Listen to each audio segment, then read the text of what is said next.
எனக்கு மிக அன்பான நண்பு சகோதர சகோதரிகளே, ஒவ்வொரு நாளும் கர்த்தருடைய வார்த்தை கொண்டு உங்களை பலப்படுத்துவதில் அதிக மகிழ்ச்சி அடைகிறேன். இந்த நாளையும் கர்த்தர் உங்களுக்கு ஆசீர்வாதமாய் மாற்றி தருவாராக. கர்த்தர் நாளை நமக்கு ஆசீர்வாதமாக்கி தரும்படிக்கு கர்த்தர் நமக்கு கொடுத்திருக்கிற வாக்குத்தத்தம் வார்த்தை என்ன என்று பார்ப்போம். அது 1 ராஜாக்கள் 8:61 சொல்கிறது, உங்கள் இருதயம் நம்முடைய தேவனாகிய கர்த்தரோடு உத்தமமாய் இருக்க கடவுது. உங்கள் இருதயம் நம்முடைய தேவனாகிய கர்த்தரோடு உத்தமமாய் இருக்க கடவுது என்று கர்த்தருடைய வார்த்தை தெளிவாய் சொல்லுகிறது.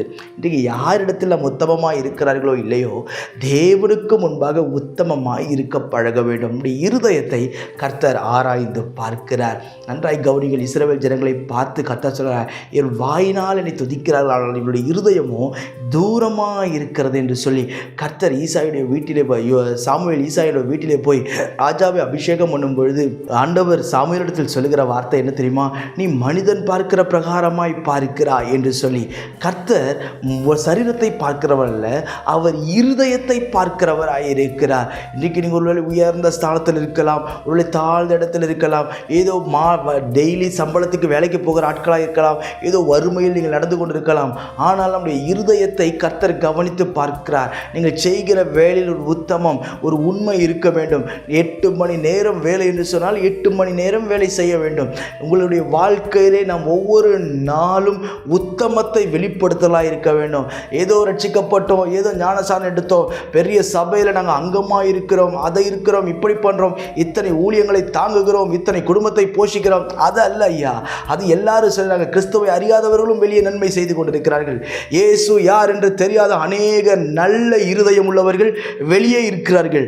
ஆனால் இயேசு யார் என்று தெரிந்தும், அவருடைய வல்லமை என்ன என்றது தெரிந்தும், அவர் எப்படிப்பட்டவர் என்பது தெரிந்தும், இன்றைக்கும் சிலருடைய இருதயம் தேவனுடைய வழியில் நடக்காமல் உத்தமத்தை விட்டு விலகி நிற்கிறோம். இன்னைக்கு நம்முடைய இருதயங்களை அவர் ஆராய்ந்து பார்ப்பாரே, ஆனால் நாம் என்ன செய்வோம்? ஹல்லேலூயா. இந்த வார்த்தை கேட்கிற நீங்கள் ஒருவேளை நீங்கள் யோசித்துக் கொண்டு இருக்கலாம், என்னையா இது இப்படி நடக்குது, ஏன்னா என்னுடைய வாழ்க்கை இப்படி மாறிச்சே, என்னுடைய இருதயம் ஒரு நாள் தேவனோடு இணைந்திருந்தது, ஒரு நாள் தேவனோடு ஐக்கியப்பட்டு இருந்த இருதயம், ஒரு நாள் தேவனுடைய வழிகளில் நடந்த இருதயம், ஒவ்வொரு நாளும் தேவனுடைய வார்த்தைகள் என்ற இருதயம் இன்றைக்கு தேவனை விட்டு விலகி இருக்கிறது என்று சொல்லி நீங்கள் யோசிக்கலாம். இன்றைக்கு நம்முடைய இருதயம் கர்த்தரோடு கூட உத்தமமாய் இருக்க வேண்டும். உத்தமமாய் இருக்கும் பொழுது நமக்கு என்ன ஆசீர்வாதம் உண்டு என்று வேதம் சொல்கிறது.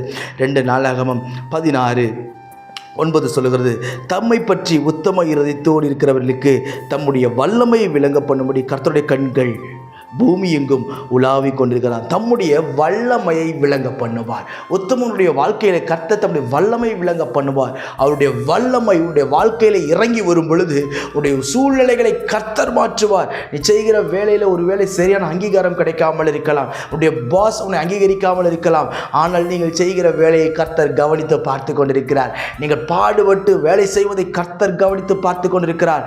அவருடைய வல்லமை உங்களுடைய வாழ்க்கையில் நிச்சயமாய் விளங்கும் என்பதில் எந்த ஒரு சந்தேகமே இல்லை.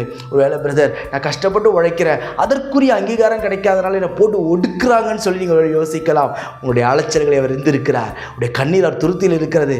நிச்சயம் பலன் வரும். அவர் மேன்மைப்படுத்தி கனப்படுத்தி உயர்த்துவார். நான் உங்களுக்கு ஜெபிக்கிறேன். பரலோக பிதாவே, இந்த வார்த்தையெல்லாம் கேட்கிற நண்பு சகோதர சகோதரிகள் ஒவ்வொருவருக்காக நான் ஜெபிக்கிறேன். ஒவ்வொருவரையும் மேன்மைப்படுத்தி கனப்படுத்தி நிலைநிறுத்துவீராக. தடைகளை நீக்குகிறவர் அற்புதங்களை செய்வீராக. இன்றைக்கும் ஆண்டவரே, என்னென்ன காரியங்களுக்காய் என் தேவன் பிள்ளைகளுக்காக ஆண்டவரின் பிள்ளைகள் காத்திருக்கிறார்களோ இந்த அற்புதத்தை செய்யும். முகத்தில் இருக்கிற எல்லா கண்ணீரையும் துடைப்பீராக. என் பிள்ளைகளை வாழ வைத்து அழகு பார்ப்பீராக. இன்றைக்கு கர்த்தருடைய வெளிச்சம் ஒவ்வொரு குடும்பத்திலும் இறங்குவதாக நான் ஜெபிக்கிறேன். தடைகளை நீக்குகிறவர் என் பிள்ளைகள் புறப்பட்டு போகும்படிக்கு நான் ஜெபிக்கிறேன். உத்தம இருதயத்தோடு உண்மை பற்றிக்கொள்ள கிருபை தாரும். இந்த நாள் கைட்டு செய்கிற ஒவ்வொரு காரியத்திலும் உடைய கரம் இருக்கட்டும். இயேசுவின் நாமத்தில் ஜெபிக்கிறேன், ஜீவனுள்ள பிதாவே. ஆமென், ஆமென். God bless you.